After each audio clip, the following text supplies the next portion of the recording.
Former Dolphins head coach Brian Flores filed a lawsuit against 3 NFL teams and the NFL, and the Giants were one of the teams mentioned. The New York Post's Mark Cannizzaro tweeted this: "I can tell you with conviction that Brian Daboll was not offered the Giants job before Brian Flores was interviewed. That narrative is floating out there right now, and it's incorrect. Hashtag NFL." Mark joins us now. Mark, do you think the Giants did anything wrong? I do not think so, Brandon. As I mentioned in the tweet, I know I spoke to some people very close to Brian Daboll in the last few days, and I can tell you that he didn't think he was going to get the job because as time went on.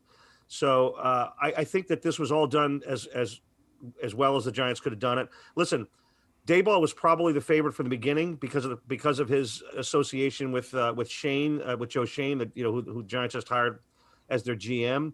That doesn't make it a bad thing. Here's the other thing is, I stood there with John Mara the day they introduced Shane, and John Mara spoke to us about the fact that he had actually reached out to Brian Flores, knowing how much of a hot candidate he was for other teams, to let him know that he's interested and wanted to speak to him before he made any decisions elsewhere.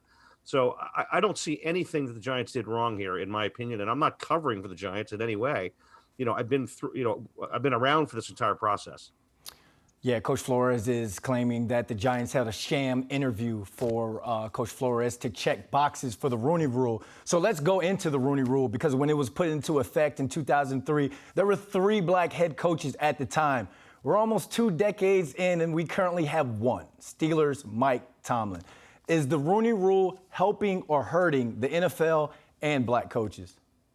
Well, I don't think it's hurting, Brandon, but it's not helping in the way it was constructed and put together to help. I mean, listen, what Brian Flores did yesterday, I think, is brave. I think it's also very risky for his career going forward. Hopefully, that will not come to fruition, because he's obviously a good head coach.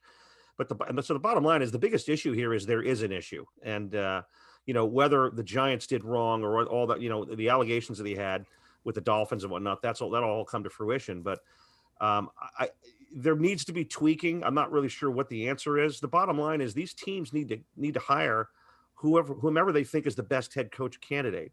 But the bottom line is, you can't tell me that there's only one qualified African-American head coach out there, and that's Mike Tomlin. And even if the next 5 teams that have openings hire black coaches, that doesn't mean, that these guys are the only guys qualified. So there's something more needs to be done. I'm not saying I have the answers, but I do think the Rooney Rule obviously was put in place for the right reasons. It just maybe needs some tweaking. And when you talk about those 5 vacant head coaching positions that are open around the league right now, with Coach Flores coming out with this lawsuit, how big of an impact do you think these allegations will have on one of those teams hiring a black coach for their vacant head coaching position? That's a fascinating question, Brandon, and I'm not sure I have an answer to it. I really believe at the end of the day, each of these teams is going to hire the man that they feel is the right man for the job. And you look at Minnesota right now, all the reports out there that they're going to hire Harbaugh. It's hard to argue that, and they also interviewed Patrick Graham, who's a very, very terrific defensive coordinator with the Giants and is head coaching material. But are you going to argue with the Vikings for taking a guy that had success and took a team to a Super Bowl before over a guy who's never coached before? Does that mean the Vikings are being racist if they hire Jim Harbaugh? You know what I mean? It's just It's a very, very complicated issue, and I think at the end of the day, teams are going to still hire the candidates they feel are best for them.